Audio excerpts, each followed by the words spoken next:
Eleanor of Aquitaine stands in the shadows of Winchester Castle, plotting her husband's overthrow. The most powerful woman in Europe clutches a letter that could topple kingdoms. Tonight, she declares war on the King of England. You think you know medieval queens? Forget everything Hollywood taught you about helpless damsels waiting in towers. The real queens of the Middle Ages were political masterminds, military strategists and power brokers who made today's world leaders look like amateurs.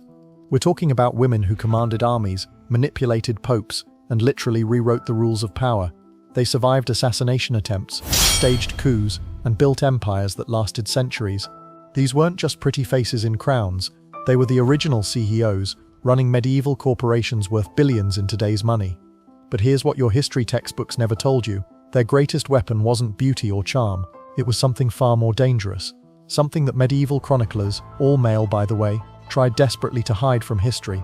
Drop a fire emoji if you're ready to discover how these queens played a game more ruthless than Game of Thrones.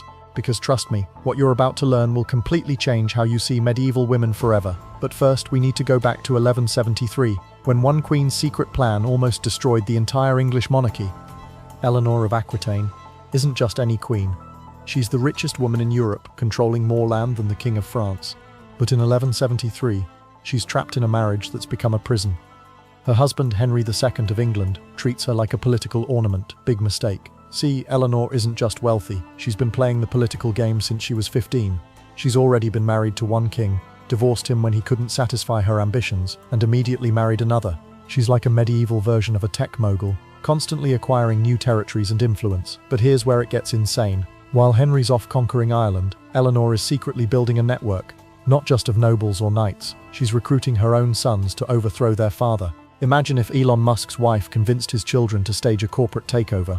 That's basically what Eleanor is orchestrating, except the stakes are entire kingdoms. She's writing coded letters, making secret alliances, and promising land deals that would make modern real estate developers weep.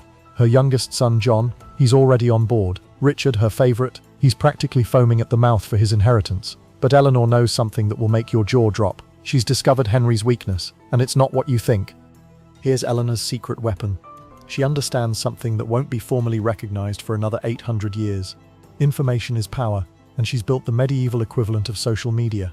While other queens sit in castles, Eleanor has created an intelligence network spanning from England to the Holy Land. Merchants, pilgrims, troubadours, they're all feeding her information. She knows about Henry's military movements before his own generals do. She's basically running medieval LinkedIn, Twitter, and WhatsApp simultaneously. Every major decision in European politics flows through her network. Comment Queen if you're starting to see why Henry should be terrified. But here's the twist that changes everything. Eleanor discovers that Henry isn't just unfaithful, he's planning to disinherit their sons and give the throne to his illegitimate son Geoffrey. Before I tell you what happens next, guess in the comments. Does Eleanor warn Henry she knows? Does she confront him directly? Or does she do something way more dangerous? She chooses option 3. Eleanor doesn't just rebel, she launches a coordinated multi-kingdom revolution. She convinces the King of France to attack from the east while her sons attack from within. It's like a medieval world war, and she's the puppet master pulling every string. But Henry's response will shock you, because he does something that no king has ever done to a queen. Henry's countermove is brutal and brilliant. He doesn't execute Eleanor. That would make her a martyr. Instead, he does something more psychologically devastating. He locks her away for 16 years. But here's what makes Eleanor truly extraordinary. She doesn't break. While imprisoned, she continues running her network through coded messages. She's like a medieval mob boss running operations from prison. Think Martha Stewart continuing to influence her company from federal prison. Except Eleanor's company is half of Europe. And when Henry finally dies in 1189, Eleanor emerges from prison at age 67. Not as a broken old woman, but as the most powerful person in England.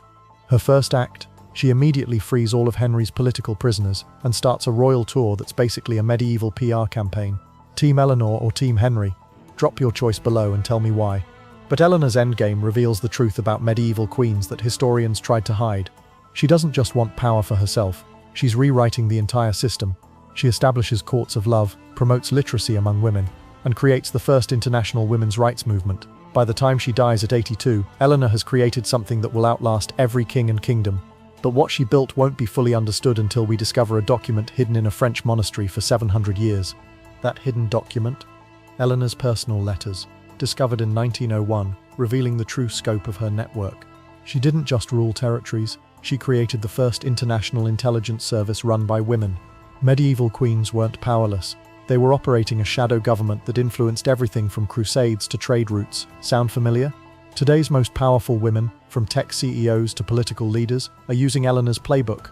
Build networks, control information, and never let anyone see your full hand until you're ready to play it. Eleanor's story isn't just medieval history, it's a masterclass in strategic thinking that's more relevant now than ever. She proved that real power doesn't come from titles or violence. It comes from understanding people, building relationships, and playing the long game. If you want more stories about history's most brilliant strategic minds, the people who actually shaped our world while everyone was looking the other way, smash that subscribe button. Because trust me, Eleanor's just the beginning. Next week, the Viking queen who built the world's first multinational corporation and why modern business schools should be teaching her methods.